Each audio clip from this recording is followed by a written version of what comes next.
बिस्मिल्लाहिर्रहमानिर्रहीम। আপনারা নিশ্চয় অবগত আছেন গতকাল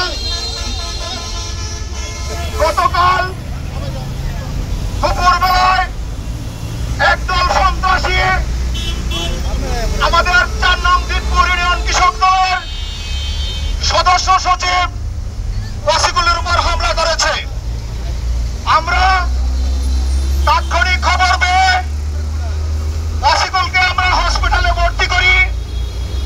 উনি এখন বালুকা সরকারি হসপিটালে চিকিৎসাধীন আছেন এবং থানায় অভিযোগ দায়ের করি। থানার ওসি সাহেব আমাদেরকে আশ্বস্ত করেছেন যে উনি দ্রুত আইনগত ব্যবস্থা নেবেন।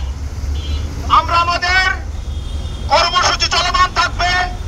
আজকের আমাদের বিক্ষোভ মিছিল শেষে এই পথসভায় এখন বক্তব্য রাখবেন বালুকা উপজেলা কৃষক দলের সংগ্রামী যুগ্ম আহ্বায়ক জনাব হুমায়ুন কবির বুলবুল।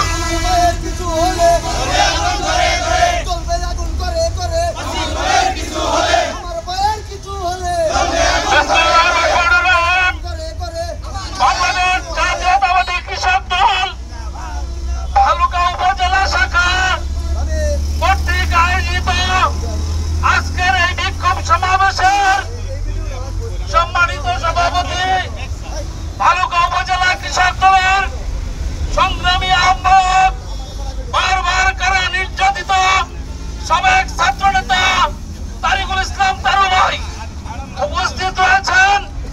বাংলাদেশ জাতীয়তাবাদী কৃষক দল বালুকা উপজেলা শাখার সংগ্রামী সদস্য সচিব, সাবেক ছাত্র নেতা, বারবার কারা নির্যাতিত মেজবাউদ্দিন মাসুদ ভাই মঞ্চে উপস্থিত রয়েছেন। বাংলাদেশ জাতীয়তাবাদী কৃষক দল বালুকা পৌর শাখার সংগ্রামী সদস্য সচিব, সাবেক ছাত্র নেতা